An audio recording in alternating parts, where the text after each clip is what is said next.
লেবাননের রাজধানী বৈরুতের দক্ষিণাঞ্চলে বড় ধরনের বিমান হামলা চালিয়েছে ইসরায়েলি বাহিনী। হারোথরিক ও সাকসাকি এলাকায় ব্যাপক ক্ষয়ক্ষতি হয়েছে। হতাহত হয়েছেন কয়েকজন বেসামরিক নাগরিক। ইসরায়েলি প্রধানমন্ত্রী বিনিয়ামিন নেতানিয়াহু জানান, হিজবুল্লাহর রাদওয়ান ফোর্সের এক কমান্ডারকে লক্ষ্য করেই এই বিশেষ অভিযান চালানো হয়। এতে বাহিনীটির এক কমান্ডার নিহত হয়েছেন বলে দাবি তেল আবিবের। লেবাননে চালানো হামলায় সাধারণ গোলাবারুদের পাশাপাশি আন্তর্জাতিকভাবে নিষিদ্ধ অস্ত্রের ব্যবহারের অভিযোগ উঠেছে ইসরায়েলের বিরুদ্ধে। লেবাননের ইয়হমর আল শাকিক এলাকায় দখলদার বাহিনী কামানের গোলা হিসেবে ফসফরাস শেল ব্যবহার করে হামলা চালিয়েছে বলে দাবি বৈরুতের।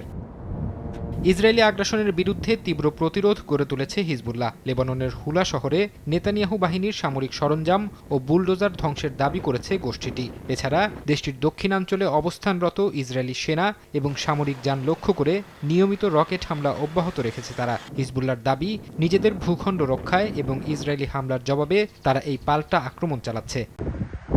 চলমান উত্তেজনার মধ্যে কূটনৈতিক স্থবিরতার জন্য হিজবুল্লাহকে দায়ী করেছে মার্কিন পররাষ্ট্র দপ্তর। দপ্তরের মুখপাত্র জানিয়েছেন, যুক্তরাষ্ট্র একটি ফলপ্রসূ আলোচনার পরিবেশ তৈরির চেষ্টা করলেও হিজবুল্লাহ হামলার মাধ্যমে শান্তি প্রক্রিয়াকে লাইনচ্যুত করতে চাইছে। তিনি দাবি করেন, ইসরায়েলের ভেতরে হামলা এবং লেবাননের অভ্যন্তরে ভীতি ছড়িয়ে হিজবুল্লাহ কূটনীতিতে বাধা দিচ্ছে।